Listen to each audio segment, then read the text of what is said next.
స్వర్ణగౌరి చిత్రానికి తొలిసారిగా మాటలు పాటలు రాసిన వీటూరి గారు రేఖా అండ్ మురళీ ఆర్ట్స్ దేవతా చిత్రంలోని పాటలతో ప్రముఖ గేయ రచయితగా ఎంతో గుర్తింపు తెచ్చుకున్నారు. అంతవరకు ఆయన రాసిన పాటలన్నీ ఒక ఎత్తు, శ్రీ శ్రీ శ్రీ మర్యాద రామన్నలో రాసిన ఒకే ఒక పాట మరో ఎత్తు. ఎందుకంటే ఆ పాటతో గొంతు విప్పుకున్న ఓ బచ్చా గాయకుడిని గంధర్వ గాయకుడిగా చేసినందుకు. ఈ ముచ్చట 50 సంవత్సరాల పైనాటి మాట. కానీ ఆ పాట మాత్రం ఇప్పటికీ ఎప్పటికీ చిరంజీవి. ఆ పాట ఏంటో మీకు ఈసరికి అర్థమయ్యే ఉంటుంది. ఎస్పి కోదండపాణి గారి స్వరభిక్షని అందుకొని ఆనాడు తొలిసారిగా గొంతు విప్పిన ఆ బాలుడే ఇప్పుడు పాటని మన కోసం అందిస్తారు. ముందు సునీత, ఆ తర్వాత ఆ బాలుడే.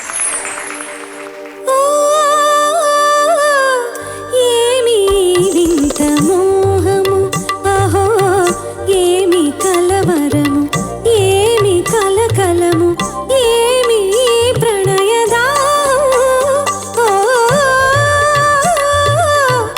ఏమి వింత మోహము.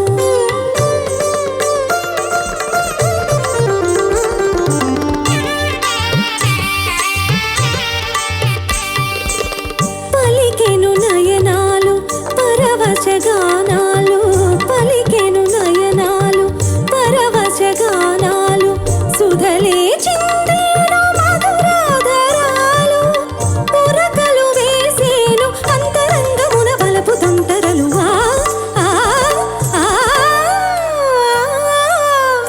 ఏమి వింత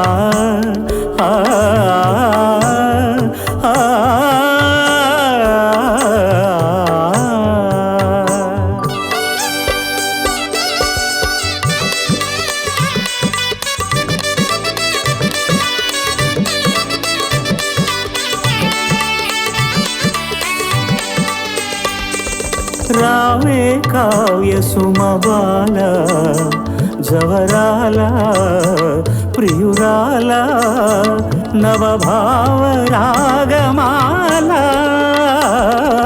రావే కావ్య సుమబాల. పదగరి నిరిస పదగరి నిరిస పదగరి నిరిసదని నీరే రేగా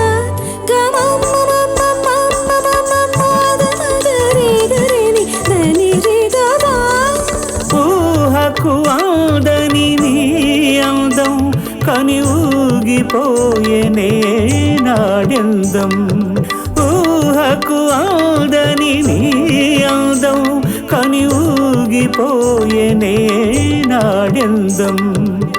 మానసమేలే దేవివి నీవే, నీ దయ నాపై రానివే, రావే కావ్య సుమబాల.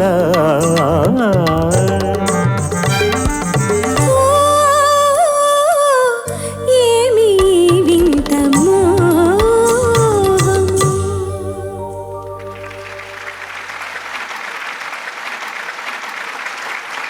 సుమబాల సుమబాల అని అన్నిసార్లు పిలిచారు. రాకుండా నేనేట వెళ్తాను సార్. నేను కూడా బాలా ఉన్నా. ఇది నా మొట్టమొదటి పాట అండి. ఇప్పుడు బాగానే పాడాను కానీ ఇంత బాగా కూడా పాడలేను. రికార్డింగ్లో భయపడుతూ పాడాను. కారణం ఏంటంటే ఆల్మోస్ట్ రికార్డింగ్ మిస్ అయిపోయాను.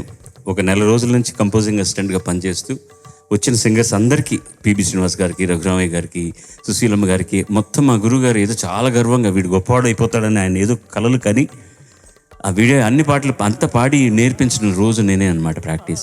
2 గంటలకు ప్రొడక్షన్ వాళ్ళ కారు రావాలి. 2 అయింది, 3 అయింది, 4 అయింది, రాలేదు.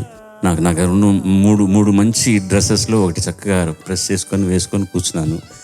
ఎందుకు రాలేదు. నేను నా రూమ్మేట్ పేరు మురళి, అరే వాళ్ళకి నచ్చినట్లేదురా నా వాయిస్, వేరెవరిని పాడేస్తుంటారేమో అని చెప్పి విజయ గార్డెన్స్ లోపలికి వెళ్ళాలంటే అసలు పర్మిషన్ ఇస్తారో లేదో తెలియదు. వదిలేద్దాం అని లోపలికి వెళ్ళేసరికి 4:30. థియేటర్లోకి వెళ్ళడానికి భయం. అప్పుడు 45 మ్యూజిషియన్స్ ఉన్నారు.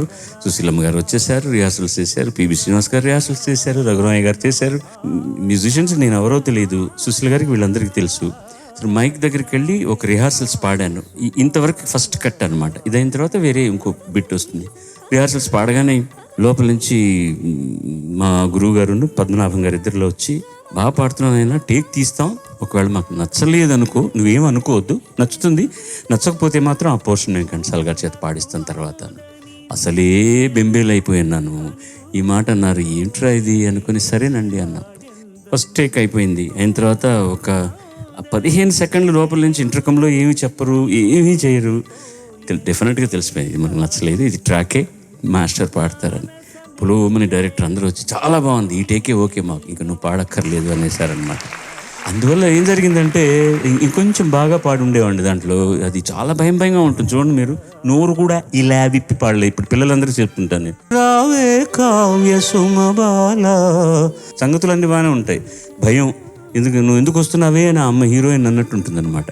సో రేఖా అండ్ మురళి సంస్థ పద్మనాభం గారికి, డైరెక్టర్ హేమామృతరావు గారికి, నా తండ్రి, నాకు నా జోలిలో స్వరభిక్ష పెట్టినటువంటి కోదండపాణి గారికి చిరంతనంగా నేను కృతజ్ఞుడిని.